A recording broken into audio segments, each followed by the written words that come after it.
হাসনাত আব্দুল্লাহর কথা। হাসনাত আব্দুল্লাহ একদিন আগেই মন্তব্য করেছেন যে আওয়ামী লীগের টাকায় যেমন আওয়ামী লীগের রাজনীতি চলে, তেমনি আওয়ামী লীগের টাকায় বিএনপির রাজনীতিও চলে।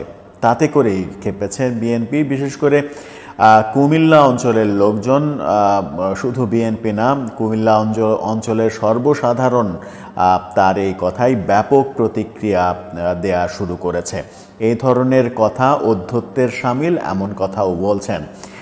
কুমিল্লা বিএনপির তরফ থেকেও আনুষ্ঠানিক সংবাদ সম্মেলন করা হলো আজকে, এবং সংবাদ সম্মেলন করে স্পষ্ট বলে দেয়া হলো হাসনাত আব্দুল্লাহ যদি ক্ষমা না চান তাহলে তাকে কুমিল্লাতে অবাঞ্ছিত ঘোষণা করা হবে। কি বলা হলো সংবাদ সম্মেলনে? কুমিল্লা বিভাগীয় বিএনপির সাংগঠনিক সম্পাদক অধ্যক্ষ সেলিম ভুঁইয়া জানিয়েছেন, এই বক্তব্য শুধু রাজনৈতিক শিষ্টাচার বিরোধী নয়, বরং এটি তার মানসিক ভারসাম্য হারানোর ইঙ্গিত। অর্থাৎ হাসনাত আব্দুল্লাহকে মানসিক ভারসাম্যহীন হিসেবেও বলার চেষ্টা করছে বিএনপি। তার অবিলম্বে মানসিক চিকিৎসা প্রয়োজন, এমন কথাও বলছেন। হাসনাত আব্দুল্লাহকে আমরা বিভিন্ন সময় লাগাম ছাড়া কথা বলতে শুনেছি। সর্বশেষ যে কথাটা বলেছেন তাতে সরাসরি বিএনপিকে আক্রমণ করা এবং নিজেকে মহান, নিজেকে মহৎ দাবি করে, এটা নিয়ে আমরা একটা ভিডিও করেছিলাম যে বিএনপিকে যদি আপনি বলেন যে আওয়ামী লীগের টাকায় তারা রাজনীতি করছে, তাহলে এনসিপি কাদের টাকায় রাজনীতি করছে? এই প্রশ্নটা তো অনেক দিন থেকেই ঘুরপাক খাচ্ছে। জনগণ এই প্রশ্নটা করছে, এই প্রশ্নের উত্তরটা কেন আসছে না, কেন আপনারা জানাচ্ছেন না এনসিপির টাকার উৎস কোথায়? হাসনাত আব্দুল্লাহর এই কথাই বিএনপি থেকে বলা হয়েছে। শুক্রবার কুমিল্লা শিল্পকলা একাডেমিতে এক অনুষ্ঠানে হাসনাত আব্দুল্লাহ বলেছেন, কুমিল্লার অনেক উপজেলায় বিএনপির রাজনীতি চলে আওয়ামী লীগের টাকায়।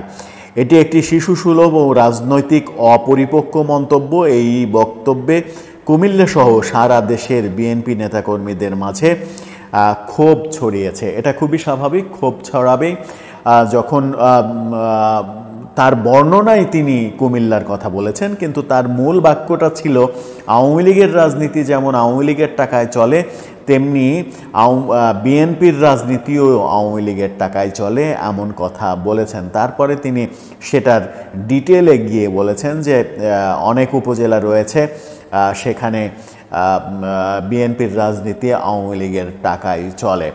এই বক্তব্য তিনি স্বাভাবিক অবস্থায় দিয়েছেন নাকি অস্বাভাবিক অবস্থায় দিয়েছেন, সেই প্রশ্ন তো রয়েছেই। এবার বিএনপি থেকে একেবারে আলটিমেটাম দেয়া হলো, যদি তিনি এই বক্তব্যের জন্য নিঃশর্ত ক্ষমা না চান তাহলে তাকে অবাঞ্ছিত ঘোষণা করা হবে কুমিল্লায়। অর্থাৎ কুমিল্লায় তার নিজের এলাকাতে তার যাওয়া হবে না। আর বিএনপি যদি চায়, বিএনপি যদি সত্যি সত্যিই মাঠে নামে যে হাসনাত আব্দুল্লাহকে তার এলাকায় যেতে দেবে না, তাহলে বিশেষ বড় পাহারা ছাড়া হাসনাত আব্দুল্লাহর কোনো দিকেই দেশের, সেটা কুমিল্লাতে হোক আর যে কোনো জায়গায় হোক, সেটা তার জন্য মুভ করা অনেক বেশি কষ্টকর হবে। এমনিতেই এরই মাঝে আমরা দেখেছি তিনি বেশ কয়েকবার আক্রমণের শিকার হয়েছেন। কে বা কারা আক্রমণ করেছে সেগুলোর তথ্য এখনও আসেনি, যদিও ঢালাওভাবে সেগুলোর দায় আওয়ামী লীগের উপরে চাপানো হয়েছে যে আওয়ামী লীগ হামলা করেছে। কিন্তু যখন তিনি বিএনপির বিরুদ্ধেও নানা ধরনের বিষোদ্গার করছেন, তখন সেটা আওয়ামী লীগে সীমাবদ্ধ থাকবে কিনা সেই প্রশ্নটাও সামনে এসে যাবে। যাই হোক, হাসনাত আব্দুল্লাহ এখন ক্ষমা চাইবেন কিনা নাকি তিনি তার কথাতে অনড় থাকবেন, সেটাই এখন দেখার বিষয়। এনসিপির বক্তব্য এখন পর্যন্ত পাওয়া যায়নি, এনসিপি তাদের স্পষ্ট অবস্থান জানায়নি। হাসনাত আব্দুল্লাহর এই বক্তব্য এনসিপির বক্তব্য কিনা নাকি হাসনাত আব্দুল্লাহর ব্যক্তিগত বক্তব্য বলে এনসিপি এটাকে অ্যাভয়েড করে যাবে, বলবে এর দায় আমরা নেব না, সেটাও একটা দেখার বিষয়। এনসিপি যদি এর দায় না নেয় তাহলে হাসনাত আব্দুল্লাহ একা হয়ে পড়বেন, তখন তার ক্ষমা চাওয়া ছাড়া, এবং সেটা নিঃশর্ত ক্ষমা চাওয়া ছাড়া কোনো গত্যান্তর থাকবে না। কি করবেন তিনি? দিনে দিনে আমার মনে হয় যে এই ছেলেটি যে বৈষম্যবিরোধী আন্দোলনের সময় যে মনে করা হচ্ছিল যে তার উজ্জ্বল ভবিষ্যৎ রয়েছে রাজনীতিতে এবং বাংলাদেশে, দিনে দিনে বোধহয় সেটা নষ্ট করছেন তিনি নিজেই তার বিভিন্ন কর্মকাণ্ডে এবং বিভিন্ন লাগাম ছাড়া কথার মাধ্যমে। দর্শক, আপনার কি মনে হয় এর পরবর্তীতে কি হবে? আপনার মতামত জানিয়ে লিখতে পারেন আমাদের কমেন্ট বক্সে।